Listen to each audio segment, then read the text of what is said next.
வணக்கம். ஆன்மீக செய்திகள். மதுரை மீனாட்சியம்மன் கோவில் வசந்த உற்சவம் இன்று வெகு விமரிசையாக துவங்கியது. இதையொட்டி உற்சவர் மீனாட்சி சொக்கநாதர் பஞ்சமூர்த்திகளுடன் பொது மண்டபத்தில் எழுந்தருளினார். தொடர்ந்து 4 சித்திரை வீதிகளில் வலம் வந்து பக்தர்களுக்கு அருள் பாலித்தார். 10 நாட்கள் நடைபெறும் வசந்த திருவிழா மே 9ஆம் தேதி முடிவடையும்.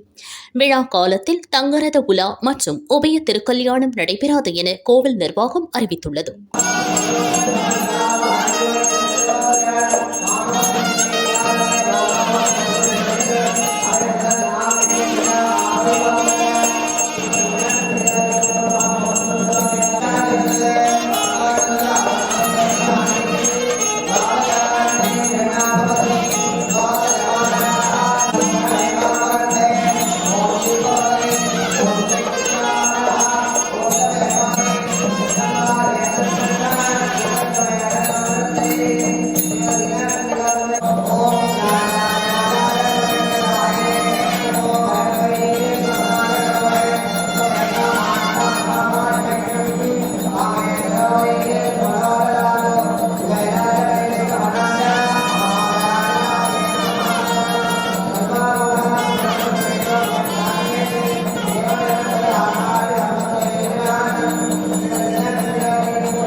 ராணிப்பேட்டை மாவட்டம் வாலாஜா கச்சலா நாயக்கர் தெருவில் பழமை வாய்ந்த ஸ்ரீ கங்கையம்மன் கோவில் உள்ளது.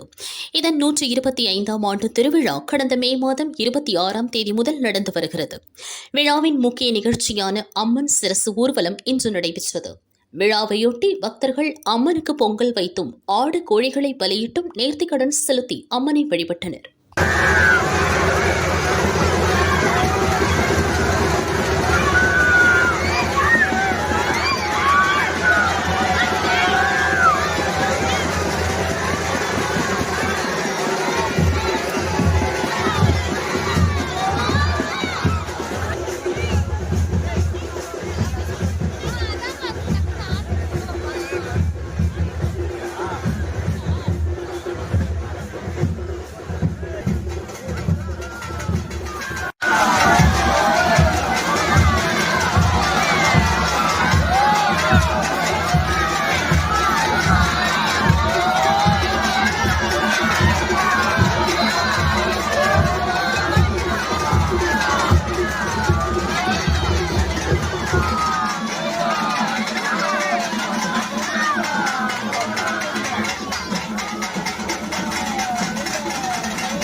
பழனி முருகன் கோயில் வைகாசி விசாக திருவிழா பெரியநாயகியம்மன் கோயிலில் இன்று காலை கொடியேற்றத்துடன் தொடங்கியது. கொடிமரத்திற்கு 16 வகை வாசனை திரவியங்களால் சிறப்பு அபிஷேக அலங்காரம் நடைபெற்றது. வேத மந்திரம் முழங்க சிவாச்சாரியார்கள் கொடிமரத்தில் கொடியேற்றினர். விழாவின் முக்கிய நிகழ்ச்சியான வள்ளி தேவானை சமேத முத்துக்குமார சுவாமி திருக்கல்யாணம் ஜூன் 8ஆம் தேதி நடைபெறும். தேரோட்டம் ஜூன் 9ஆம் தேதி நடைபெறும்.